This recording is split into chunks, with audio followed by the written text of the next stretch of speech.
BJP শাসিত রাজ্য তো ছিলই, এবার দক্ষিণের রাজ্য তামিলনাড়ুতেও বাঙালি পরিযায়ী শ্রমিকদের হেনস্থার অভিযোগ। 21 দিন ধরে বাংলা ভাষা বলায় বাংলাদেশি সন্দেহে উত্তর 24 পরগনার টাকি পুরসভার বাসিন্দা রাজীব শেখকে আটকে রাখার অভিযোগ।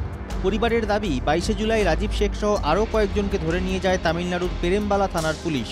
সেখানকার পুলিশের কাছে পরিবার নাগরিকত্বের প্রমাণসহ বেশ কিছু নথি পাঠিয়ে দেয়। তারপরও ওই পরিযায়ী শ্রমিককে ছাড়া হয়নি বলে অভিযোগ। এমনকি প্রথমে যোগাযোগ করা গেলে এখন আর তাও করা যাচ্ছে না বলে অভিযোগ পরিবারের।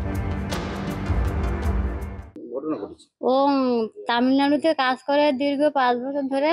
ওখান থেকে লোকাল পুলিশ তুলে নিয়ে যায় পেরেমবালা থানায়।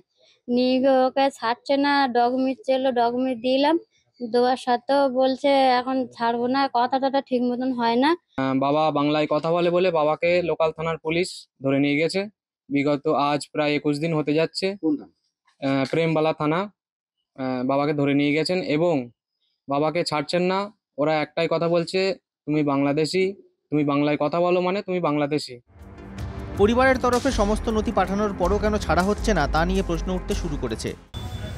আমার ওয়ার্ডের একজন, তার আধার কার্ড, আই কার্ড সবই আছে, তারপরেও এখান থেকে ডকুমেন্টস পাঠানোর পরেও তামিলনাড়ু সরকার আটকে রেখেছে।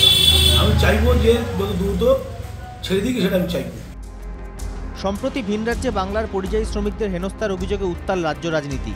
যদিও এতদিন বিজেপিকেই দায়ী করে এসেছে শাসক দল তৃণমূল, তবে ইন্ডিয়া জোটের শরিক ডিএমকে শাসিত রাজ্য থেকেও একই অভিযোগ সামনে আসায় তুঙ্গে তরজা। বসিরহাট থেকে সঞ্জীব সরকারের রিপোর্ট, এনকেটিভি বাংলা।